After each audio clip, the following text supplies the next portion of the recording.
اور میں آپ کو بتاؤں کہ وہ بدنصیب 35-36 عورتیں جو آپ لوگوں کو یہ سکھانے کی کوشش کر رہی ہیں کہ آپ کا رتبہ مردوں کے برابر ہے، میں آپ کو یہ سمجھاؤں کہ مرد رتبے میں آپ سے بہت چھوٹا ہے. تو کبھی ایسا مت کیجیے گا کہ گر کر مرد کے رتبے تک آ جائیں آپ. کسی نے مجھ سے پوچھا حیا کیا ہوتی ہے؟ میں نے کہا یہ حیا ایک تالا ہے جو بس ایک چابی سے کھلتا ہے. جب اس تالے کو دوسری چابی لگے تو اٹھا کے وہ تالا ہم باہر پھینک دیتے ہیں. کسی نے مجھ سے پوچھا وفادار کون ہوتا ہے؟ تو آج جان لیجیے گا، یاد رکھیے گا. اس سے پہلے کہ میں اس بات کا جواب دوں، اکانومی مرد کی وجہ سے چلتی ہے، سوشل سیٹ اپ صرف اور صرف عورت کی وجہ سے چلتا ہے.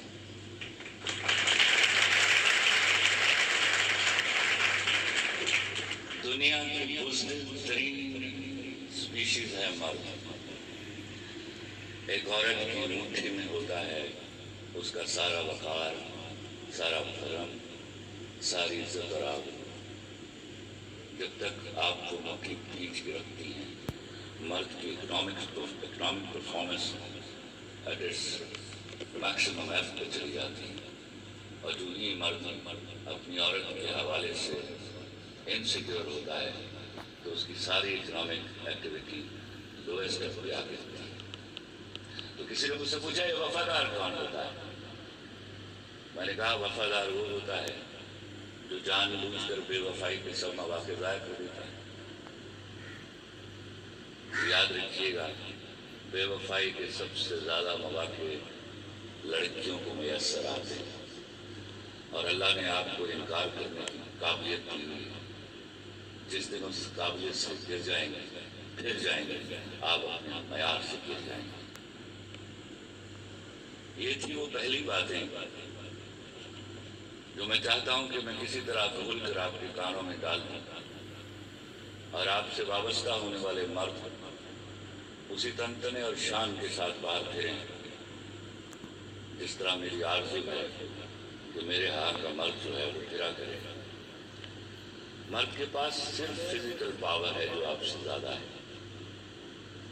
یہ وہ جب لڑتا بھڑتا ہے یا آپ پر خدا نخواستہ وہ ڈومیسٹک وائلنس کا باعث بنتا ہے تو اس وقت وہ بہادری کا مظاہرہ نہیں کر رہا ہوتا، وہ ڈر رہا ہوتا ہے آپ سے، اس خوف میں لڑتا ہے آپ کے ساتھ.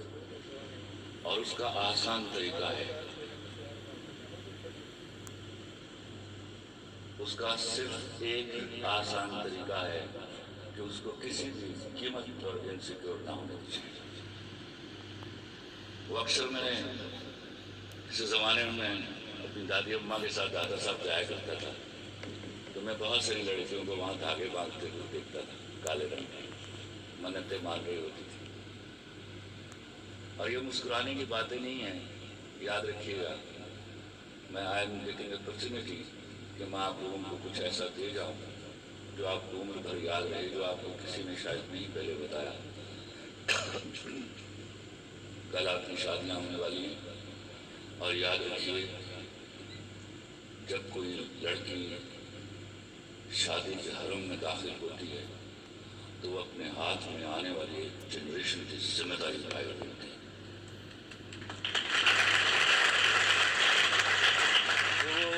دھاگے باندھا کے پڑتی یا اللہ کسی چنگی جگہ رشتہ ہو جیسا کا، پھر اللہ مہربانی کرتا ہے شادی ہو جاتی ہے تو پہلی لڑائی میں بتاتی ہے کہ مجھے تو ڈاکٹر کا رشتہ بھی آیا ہوا تھا، مجھے تو انجینئر کا رشتہ بھی آیا ہوا تھا، مجھے تو وکیل کا رشتہ بھی آیا ہوا تھا. کبھی نہ کہیں اس کو آیا بھی ہوا تھا. میں ہاتھ جوڑ کر آپ کو بولتا ہوں جس مرد کے ساتھ زندگی گزارنی ہے اس کو جا کر بتائیے، وہ چاہے بدتمیزی کر رہا ہو، چاہے بس میڈ فر یو، وہ نہیں کرے گا مجھے بدتمیزی. I guarantee. پھر ایک چیز آپ کے ہاں، آپ کی میرے ہاں کی عورتوں نے غلط ڈالی. میں اس بات پر بہت سالوں سے بول رہا ہوں اور یہ کوئی فورن ایجنڈا تھا جس میں میرے سوشل سیٹ اپ کو ڈسٹرائل کرنا تھا.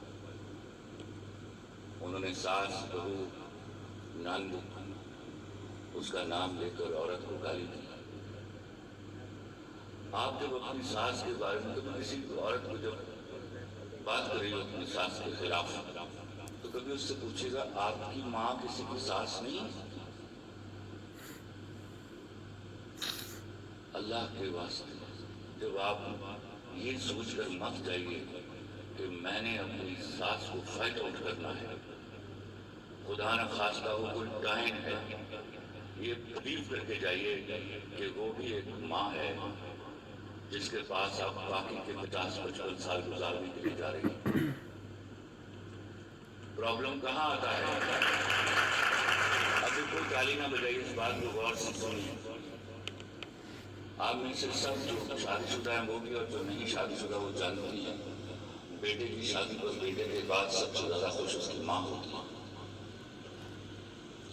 پھر بہو سے جھگڑا نہیں ہوتا ہے.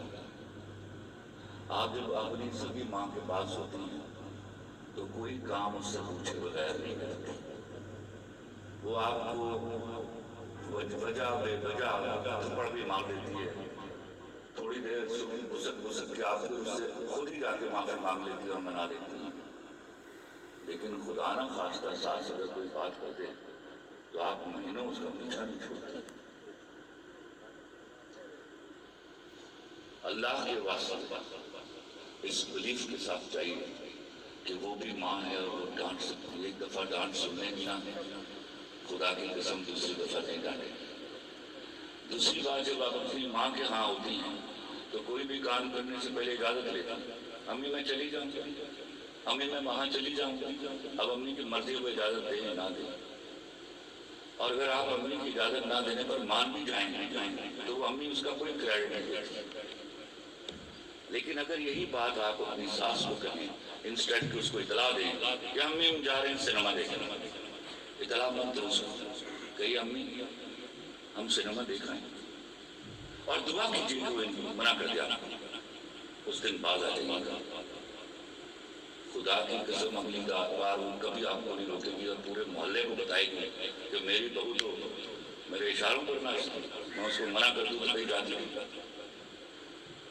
اتنا آسان ہے اپنی ساس سے کریڈٹ کمانا کہ آپ کی سوچ ہے، لیکن کیا ہے ان ڈراموں نے آپ کے کانوں میں وہ زہر وہ سیسا پگھلا کر ڈالا ہے جس سے ماں اور ساس کے درمیان ایک بہت بڑی تفاوت پیدا ہو.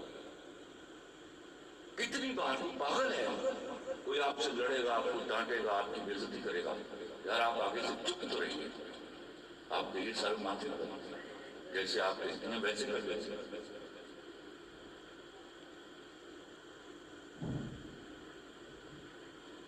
تو میں کہہ رہا تھا کہ جب وہ سب سے زیادہ خوش ہوتی ہے اپنے بیٹے کی شادی پر تو پھر وہ اپنی بہو سے لڑتی کیوں؟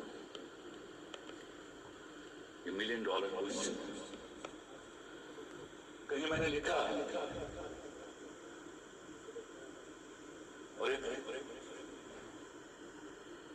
سیریز ہے جس میں میں لکھتا ہوا وہاں تک پہنچا کہ عورت بے اولاد بھی ہو تو فطرتاً ماں ہوتی ہے. یہ پہلی بات تھی. اس سے پہلے میں نے ایک اور لکھی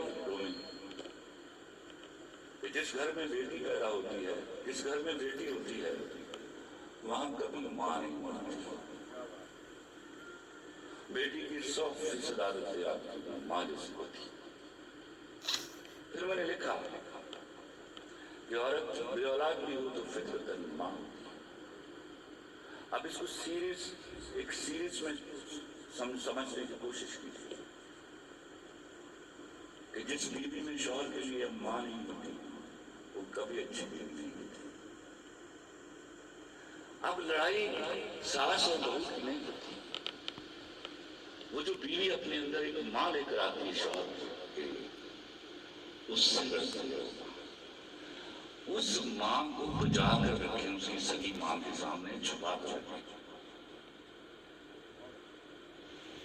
تاکہ اس کو پتا چلے کہ میرا اختیار ہے. آپ کو تو پتا چل چکا ہے کہ آپ کا اختیار ہو گیا.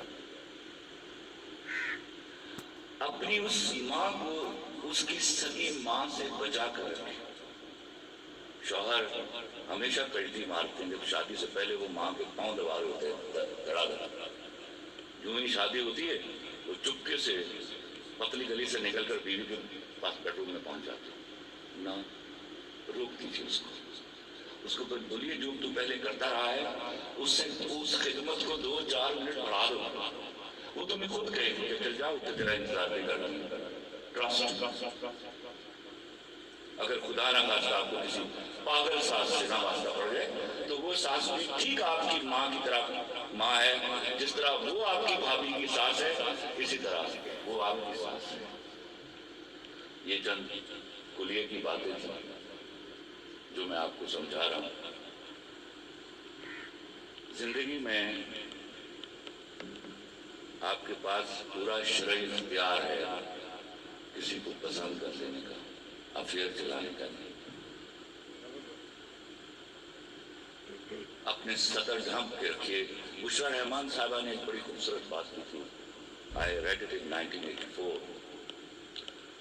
انہوں نے کہا کسی نے پردے کے بارے میں، پردہ ہے میرے ہاں پردہ ہے پلک کا، اور اپنی نگاہیں نہیں چلتی، جب آپ اپنی پلک چکاتی ہیں پردہ ہو جاتا ہے، ورنہ تو مرد اس قدر 2 نمبر آدمی ہے جو آپ کو کسی طرح سے بھی ڈیفائن کرے گا۔ جب آپ منہ پھیرتی ہیں تو آپ شٹ اپ کال دیتی ہیں۔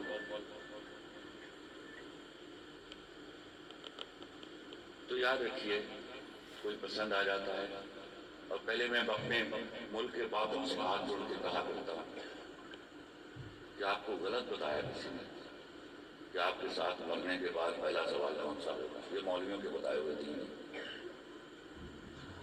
آپ کے پاس سب سے پہلے سوال اولاد کے ہوں گے، اس میں سب سے پہلے آپ کی بیٹی اور بہن کا سوال ہے۔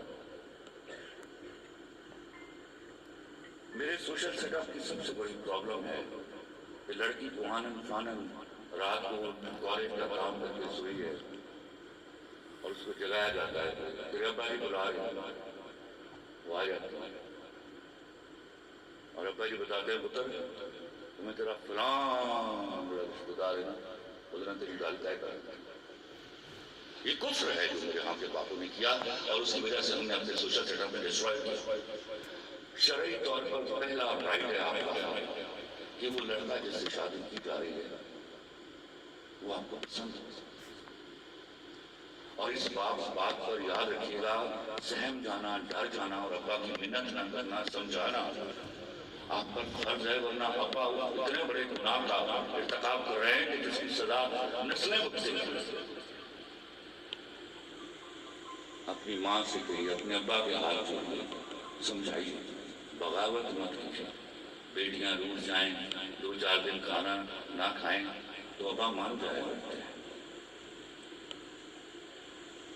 اباؤں کو بند کر لینے دیجیے وہ پگڑیاں جو انہوں نے صدیوں سے سنبھال کر رکھی تھی اور اس پر انہوں نے اپنی بہت ساری بیٹیوں کے غلط فیصلے کر دیے۔ سطر ڈھانپ کے رکھیے۔ بشرا رحمان صاحب نے فرمایا تھا چیز جتنی قیمتی ہو اتنی چھپا کر رکھی جائے۔ تو جس دن آپ سطر ڈھانپنے سے باہر نکلتی ہیں تو آپ اپنے آپ کو سستا کر لیتی ہیں۔ یہ brands they're nothing of no value at all. Why don't you become brand؟ اگر برانڈ پہننے سے آپ خوبصورت ہوتی ہیں تو اس کا مطلب ہے آپ نے مان لیا آپ خوبصورت ہے ہی نہیں۔ کہیں میں خواتین کے ساتھ تقریر کرا تھا، وہ تو بہت ساری تھی، تو میں نے ان سے پوچھا میک اپ کا اردو ترجمہ کیا ہے، اور الحمدللہ کسی کو نہیں آتا۔ ساری قوم انگریزی پڑھ رہی ہے اور کسی کو انگریزی نہیں آتی۔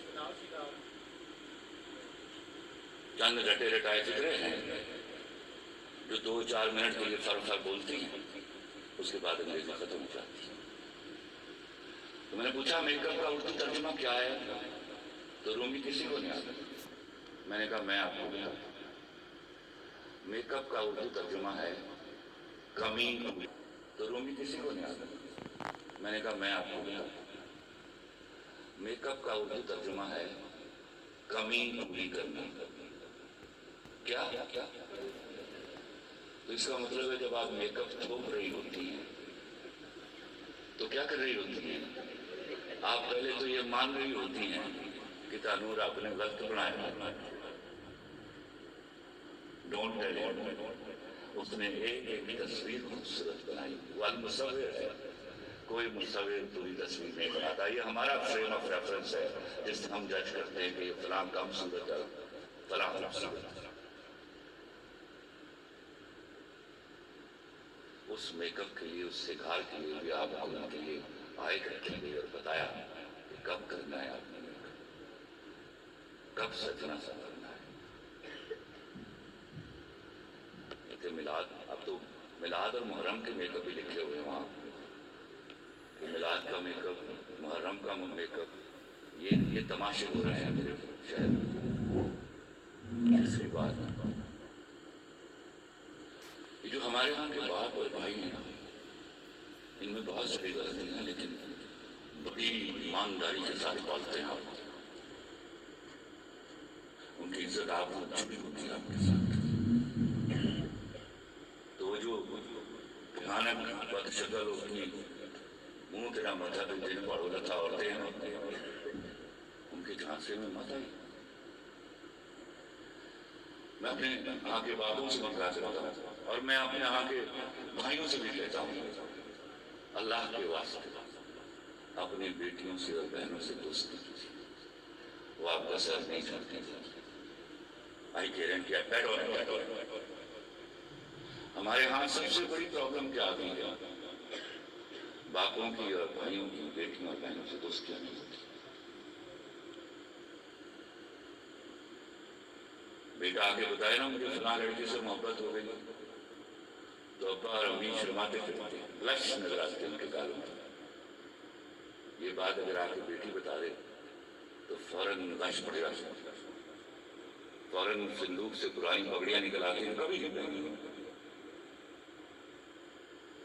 یہ تفاوت ہمیں، اب آپ پڑھ لکھ گئی ہو تو دامے در میں آپ کو ان کے ذہنوں میں ڈالنا ہے کہ ہم ہیں سب سے بڑی دوست آپ کی.